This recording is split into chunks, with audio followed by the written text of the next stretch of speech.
নমস্কার বন্ধুরা, তোমরা কেমন আছো? আশা করি তোমরা খুব ভালো আছো। আমি আবার চলে এসেছি আমাদের হিন্দু সনাতন ধর্মকে কেন্দ্র করে কিছু কথা বলতে, ভগবানকে কেন্দ্র করে কিছু কথা বলতে। যদি তোমাদের হিন্দু সনাতন ধর্মকে কেন্দ্র করে কিছু কথা শুনতে ভালো লাগে বা দেখতে ভালো লাগে বা ভগবানকে কেন্দ্র করে কিছু কথা শুনতে ভালো লাগে, তাহলে অবশ্যই আমার ভিডিওটা প্রথম থেকে শেষ পর্যন্ত শোনো। আশা করি তোমরা অনেক কিছু শিখতে আর জানতে পারবে। আর যদি হিন্দু সনাতন ধর্মকে কেন্দ্র করে কথাগুলো শুনতে ভালো না লাগে, তাহলে আমার ভিডিওটা স্কিপও করতে পারো। তো চলো শুরু করা যাক আজকের টপিক। অনেকের বক্তব্য থাকে আজকের যুগে মানুষের উপর এত অত্যাচার হচ্ছে, নারীদের উপর এত পাশবিক অত্যাচার হচ্ছে,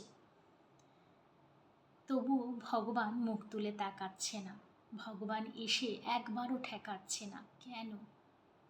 ভগবান যদি সত্যিকারের থেকে থাকে, তাহলে এই যে এত যে অত্যাচার হচ্ছে নারীদের উপর, পাশবিক অত্যাচার হচ্ছে, যাকে আমরা বালাৎকার বলে থাকি, যাকে আমরা রেপ বলে থাকি, যাকে আমরা পাশবিক অত্যাচার বলে থাকি, কেন এসে ভগবান বাঁচাচ্ছে না সেই সকল নারীকে যাদের উপর এই সকল পাশবিক অত্যাচার হয়?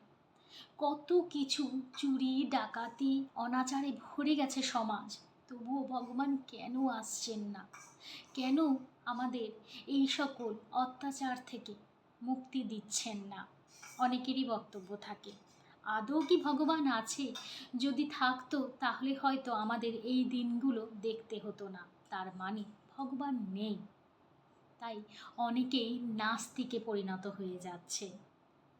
তোমাদের আমি বলি একটা কথা, কি জানো?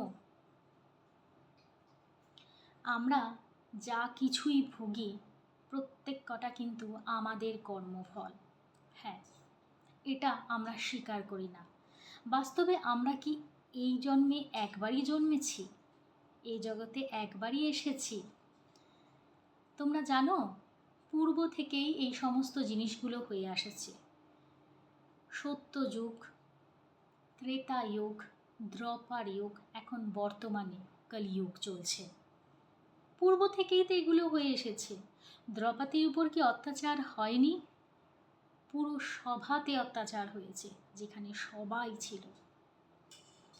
সেই সময়ও দুর্যোধনের মতন লোক ছিল, মামা শকুনির মতন লোক ছিল, কংসের মতন লোক ছিল, কুজি মন্থরার মতন মহিলাও ছিল।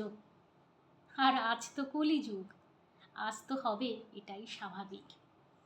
তবে একটা কথা কি জানো, তোমরা কেবল খালি অত্যাচারটাই দেখছো, বাদবাকি জিনিসটা দেখছো না। কখনো লক্ষ্য করেছো কারোর কাছে একবেলা অন্ন জোটানোই পাহাড় হয়ে দাঁড়ায়? কারোর কাছে অন্নের কোনো অভাব নেই, খেয়েও সে কুলাতে পারবে না। অর্থাৎ কেউ গরিব, কেউ প্রচুর বড়লোক, কেউ মধ্যবিত্ত হয়ে সারাটা জীবন কাটিয়ে দিচ্ছে। এগুলোকে বলে ভগবানের ন্যায় বিচার। আমরা ভাবি আমাদের হয়তো এটাই জন্ম। না, 84 লাখ ইয়োনির মধ্যে মানুষ একটা ইয়োনি। আমরা জানি না আমরা পূর্বে কি করেছি, কোন ইয়োনিতে জন্মেছি, কি পাপ করেছি। প্রত্যেক পাপের ফল কিন্তু পেতে হয়। তোমাদের আমি বলে দেই, একটা কোয়ারাতে আমি এটা পড়েছিলাম যে রাস্তাঘাটে দেখবে, আগে দেখতে পাওয়া যেত, এখন অতটা দেখতে পাওয়া যায় না, তবে জগন্নাথপুরীতে দেখতে পাবে। জগন্নাথপুরীতে দেখতে পাবে ওইখানে না ভিক্ষা চায়। তো ভিক্ষেতে অনেকের হাত কাটা বা পা কাটা শুনলে খারাপ মানে জিনিসটা খারাপ লাগে, বলাটাও উচিত না। দক্ষিণেশ্বরের সামনে আগে দেখা যেত, দক্ষিণেশ্বরের কলেজে আমি পড়তাম, তো সেই কারণে আমি জানি। তো এখন অতটা দক্ষিণেশ্বরের সামনে দেখতে পাওয়া যায় না, কিন্তু জগন্নাথপুরীতে আজকের ডেটেও দেখতে পাওয়া যায়। ঠিক আছে, সে হাতটা কাটা অথবা দুটো পাই নেই, মানে খুব খারাপ অবস্থা, মানে চোখে দেখে সহ্য করা যায় না। তোমাদের মনের মধ্যে যদি কোনো রকম মানুষত্ব থাকে, সেগুলো তুমি সহ্য করতে পারবে না। এরকমভাবেও কেউ বেঁচে আছে, আবার কেউ বা বেঁচে আছে হাত পা সব ভগবান সুন্দর দিয়েছে, তাই তো? এবার তোমাদের আমি বলি, তো কেউ গরিব কেউ বড়লোক, এইগুলোর উপর একটা রিসার্চ হয়েছিল। হ্যাঁ, এটা আমি কুয়ারা থেকে পড়েছি। রিসার্চ হয়েছিল। তো কয়েকটা ভিখারির উপর রিসার্চ করে দেখা গেছে তার হাত পা কাটা অবস্থায় সে রেল লাইনের পাশে ভিক্ষা চাইছিল। তো কেউ গরিব, কেউ একেবারে মানে গরিবের থেকেও কেউ বড় লোক, কেউ গরিব, কেউ গরিবের থেকেও বাত্তার অবস্থা, অর্থাৎ ভিক্ষা চাইছে। কেন হয় এরকম?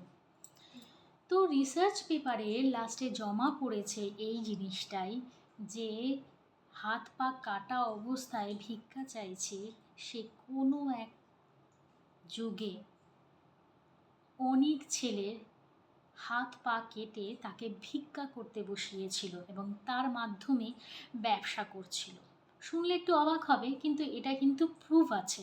এবার দেখো, আমি যখন পড়েছিলাম, এটা আমি অনেক আগে পড়েছিলাম, তো প্রুফ আমি রাখতে পারিনি। জিনিসগুলো বিশ্বাসের উপরেই সব কিছু হয়। কারণ তোমাদের বলছি, কর্মা কিন্তু অনেক ডিপেন্ড করে। কর্মা মানুষকে ভোগান্তির পথ করে দেয়। কেমন ভোগান্তি? সেটা ভালোও হতে পারে, খারাপও হতে পারে। যেমন দেখবে, মানুষের জীবনে শনির একটা সময় আসে, যেটা শনি দেব তাকে হয় শাস্তি স্বরূপ কিছু দেয় অথবা বরদান স্বরূপ কিছু দেয়। এক সাড়ে সাতি বলে একটা সময় আসে, প্রত্যেকের জীবনে আসে। আর অনেকেই শনিদেবকে অর্থাৎ শনি মহারাজকে ভয় পায়। এইবার যদি তোমার কর্মাটা ভালো থাকে, অর্থাৎ তুমি তোমার জীবনযাত্রা চলাকালীন কর্ম ভালো করে থাকো, গরিবদের দুচ্ছাই নজরে না দেখে তাদের যদি দুটো দান করে থাকো, তাহলে তুমি তো তোমার কর্মফলটা ভোগ করবে। আর সেই কর্মফলটা তুমি নিজেই বলো কেমন ভোগ করবে? অবশ্যই সেটা ভালো ভোগ করবে। আর তুমি তোমার শক্তির বলে গরিবদের উপর অত্যাচার করেছো, তোমার নিচের লেভেলের লোকদের উপর পায়ের তলায় পিষে মেরেছ, তখন তোমার সাড়ে সাতির সময় আসলে তখন তো তোমার সেটার হিসেব তোমায় দিতেই হবে। মানুষের জীবনটা এইরকমই চলে। কে কোন জন্মে কী করে বসেছে সে নিজেও জানে না, এবং সেটা কিন্তু তাকে ভুগতে হয়, হয় এই জন্মে নয় পরজন্মে, হয় এই কালে নয় পরকালে। এবং এটাই হচ্ছে ভগবানের বিচার। এবং সেই কারণের জন্যই কেউ হয়তো এ জন্মে গরিব, পরের জন্মে বড়লোক, কেউ হয়তো মধ্যবিত্ত, অথবা কারোর উপর পাশবিক অত্যাচার হয়। পূর্বে জন্মে দেখা গেছে হয়তো সেও কোনো প্রকারের পাশবিক অত্যাচার চালিয়েছে মানুষের উপর। এটা মানতে হয়। আর এটা কিন্তু বাস্তব, এটা কিন্তু রিসার্চও হয়েছে। তো দেখো, রিসার্চ পেপার তো আমার কাছে নেই, তাই প্রুফ দেখাতে পারিনি, কিন্তু যেটা বাস্তব তোমাদের সামনে তুলে ধরার চেষ্টা করেছি। তো আজকের মতন এইটুকুই, যেটুকু জানি সেটুকু আমি বলার চেষ্টা করেছি। যদি আমার ভিডিওগুলো ভালো লেগে থাকে, অবশ্যই আমার চ্যানেলটাকে সাবস্ক্রাইব করবে, লাইক করবে, কমেন্ট করবে, আর বন্ধুদের মধ্যে শেয়ার করতে ভুলো না। আর যদি তোমাদের কোনো টপিকের উপর জানতে হয়, নিচে কমেন্ট সেকশানে কমেন্ট করতে পারো। আমি চেষ্টা করব সেই কমেন্টের উপর ভিডিও বানিয়ে দেওয়ার। তো আজকের মতন টাটা।